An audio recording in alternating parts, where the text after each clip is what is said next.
You carry your money to go and marry a woman that, as a grown ass man, you could not stay alone again. You say you needed a wife. So you carry your money and go and marry this wife who is younger than you. So we assume once you marry a wife, she's a younger person in the house before the children will come into the family.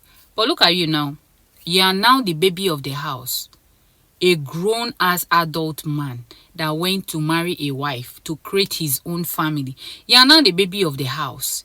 You are keeping malice with your wife for days. You cannot settle. You don't know how to communicate. You don't know how to fix your home. As a grown man, everything about you is toxic, is problem, is quarrel. You see that ego? You see that ego that you are carrying like this? There will be a time that you regret even having that ego if you don't grow up. You are having children around. You have children, but you are behaving like a child. You are keeping malice. What do you want your children to learn from you?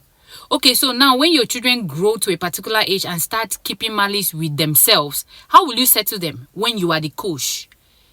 You don't know how to show love to your wife. Let me tell you something. The way you treat your wife is how your children will treat each other and also treat people that will come into their life when they grow up. It starts with you as a man.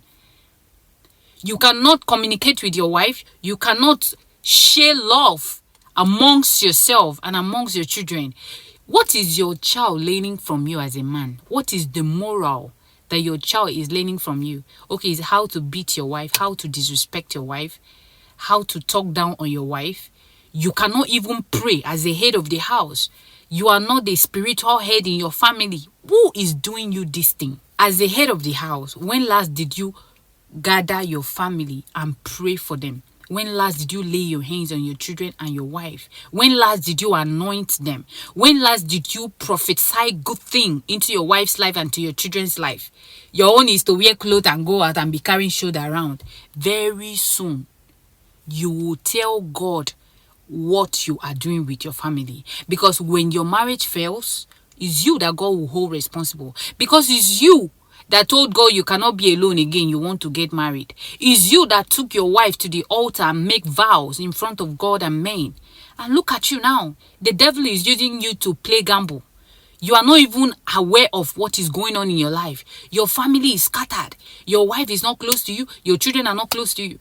Very soon now you say, my wife is the one turning my children against me. No woman turn any child against any man. They are growing, they are looking, they are seeing, they are watching, they are seeing what is happening.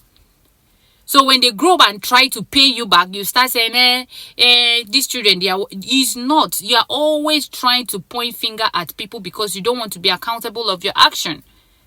Be accountable of your action. Put your family together. You are the man. If you don't have the grace, ask God for grace to put your family together. You cannot be the baby of the family when you are the oldest in the family. You don't know how to put people together in the family. You're just misbehaving. Everything about you is fight and quarrel.